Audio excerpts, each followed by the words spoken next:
Bonjour, aujourd'hui on va parler de paillage.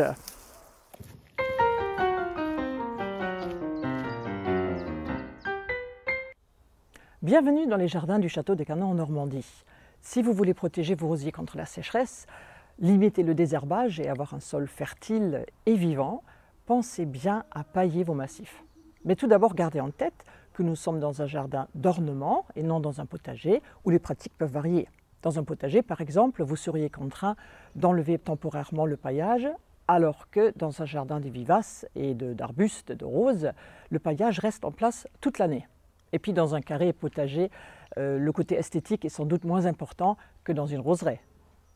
Mais commençons au début. Le paillage consiste à couvrir le sol nu entre vos plantations avec de la matière organique. Alors ça peut être de la paille, d'où le nom paillage ou paillis. Ça peut être du foin, des tailles d'arbustes, de vivaces, de gazon, de graminées, il y a plein de choses. Cela peut être aussi de la matière minérale, par exemple des cailloux, du gravier, de la pouzzolane, des ardoises. Et si vous entendez le terme mulch, c'est juste le mot anglais, c'est la même chose, mais c'est uniquement pour la matière organique. Pourquoi est-il si important de pailler ? Je pense que beaucoup de personnes, surtout les non-jardiniers, n'imaginent pas toute la vie qui se déroule dans le sol de nos jardins. Ça se passe dans l'obscurité, et puis la plupart de ces êtres vivants sont tellement petits qu'on ne peut pas les voir. On pense facilement aux taupes, aux mulots, aux vers de terre et aux fourmis, mais c'est déjà beaucoup plus difficile quand on pense aux nématodes, aux acariens, aux bactéries et aux champignons. Pourtant, tout ce petit monde crée des tunnels, des chambres, des galeries. Le sol n'est pas une masse compacte grâce à eux. Grâce à ces cavités, il devient comme une éponge et il peut bien beaucoup mieux retenir l'eau en été. Et tous ces petits êtres décomposent les plantes et les animaux morts dans notre jardin et les transforment lentement en humus nourricier pour nos rosiers. Donc ce sont vraiment les meilleurs amis du jardinier et on a intérêt à en prendre bon soin. Quand le sol de nos massifs a été bien préparé au début, il n'est plus du tout nécessaire par la suite de le retourner, ce qui perturberait très fortement nos petits amis décomposeurs. Ensuite, il faut aussi qu'ils aient toujours quelque chose à manger. Si le sol reste nu en permanence, sans le moindre bout de nourriture, leur nombre va chuter et on ne pourra plus vraiment parler de sol vivant. Dans un milieu naturel qui vit sans intervention de l'humain, le sol n'est jamais nu. Il y a toujours des plantes ou des animaux qui meurent, des feuilles ou des branches qui tombent, des crottes, beaucoup de manières organiques qui créent une litière systématiquement renouvelée. Et personne ne vient jamais rajouter de l'engrais ou du compost pour faire pousser les grandes herbes d'une prairie ou les arbres d'une forêt. Mais un jardin ou un potager n'est jamais un milieu naturel. Parfois ça y ressemble, mais c'est forcément quelque chose d'artificiel. C'est nous qui voulons décider de ce qui y pousse. Il faudra alors essayer au plus possible de recréer une litière qui couvre le sol pour imiter les conditions naturelles. Cette litière, notre paillage, va donc nourrir les petits êtres du sol, mais va aussi abriter plein d'autres petits animaux, comme les mille-pattes, les coccinelles, les cirfes, les crapauds. Elle va aussi former une sorte de petite couette qui peut protéger le sol contre les excès de chaleur, contre le gel, contre la battance de la pluie. Et une terre bien paillée va bien sûr limiter l'évaporation de l'eau, ce qui deviendra de plus en plus important en été. Petit bonus, les graines des herbes indésirables qui tombent sur le paillage auront plus de mal à germer. Et quand ils se retrouvent en dessous, il n'y aura pas assez de lumière aussi pour se développer. Mais alors attention de ne pas apporter des graines avec votre paillage, par votre paillage. Et puis bien sûr, avant de pailler, désherber très méticuleusement vos massifs. Parce que je peux vous dire que le pissenlit et mon ami la renoncule rampante, ça ne leur fait ni chaud ni froid et aucun paillage au monde les empêche de pousser à travers.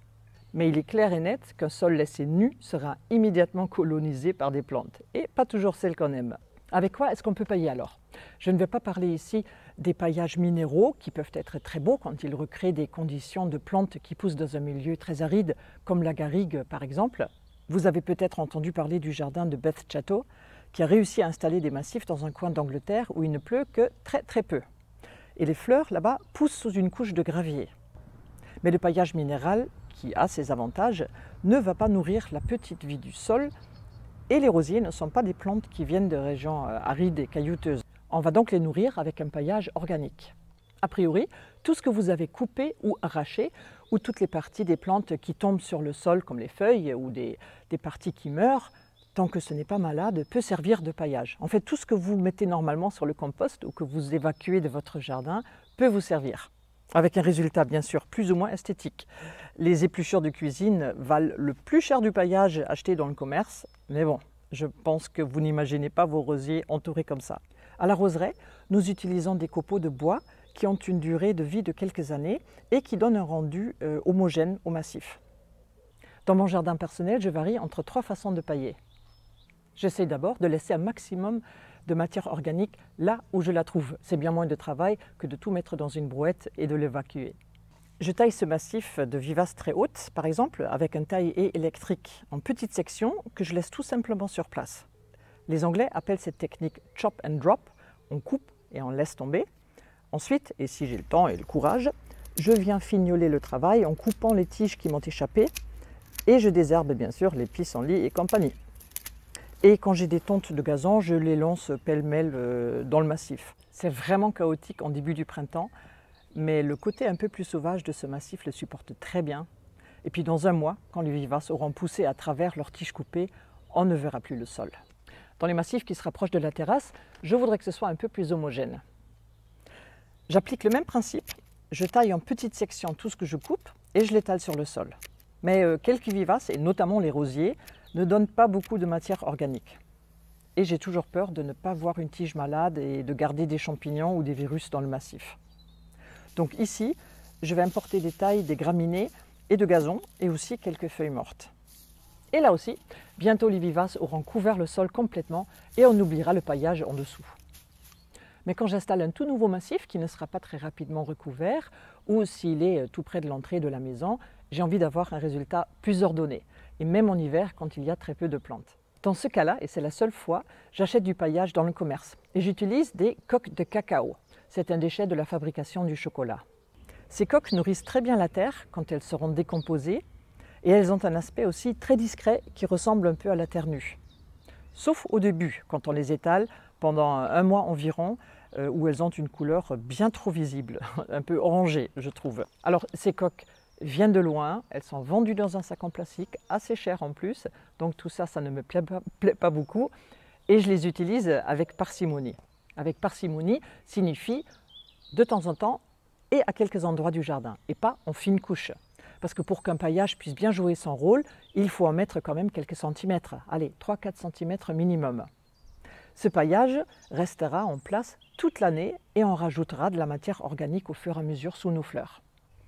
Tous les paillages ont des durées de vie différentes et plus la matière est verte et fraîche, plus elle sera absorbée rapidement. Les tontes de gazon par exemple ne durent que quelques mois, mais elles sont très efficaces pour apporter de l'azote. Si on veut mettre une couche un peu épaisse, on doit laisser sécher le gazon quelques heures au soleil, sinon il peut pourrir. Il vaut mieux étaler le paillage sur une terre humide et le paillage fera en sorte que la terre reste humide en dessous. Il y a quand même 2 inconvénients au paillage. Les oiseaux, notamment les merles, qui adorent chercher des vers dans le paillage et qui en mettent partout. Et puis, si le paillage inhibe la levée des herbes indésirables, la même chose est bien sûr valable pour les semis spontanés des fleurs qu'on aime. On ne peut pas tout avoir. Si votre jardin est trop petit pour produire assez de paillage ou si vous cherchez un certain résultat esthétique, les jardineries en proposent une grande variété aujourd'hui.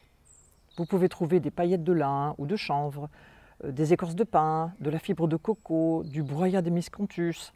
Tout ça coloré ou nature, comme cela vous plaît. J'ai déjà vu aussi des noyaux d'abricots. Chacun a ses goûts et nos jardins en sont bien le reflet.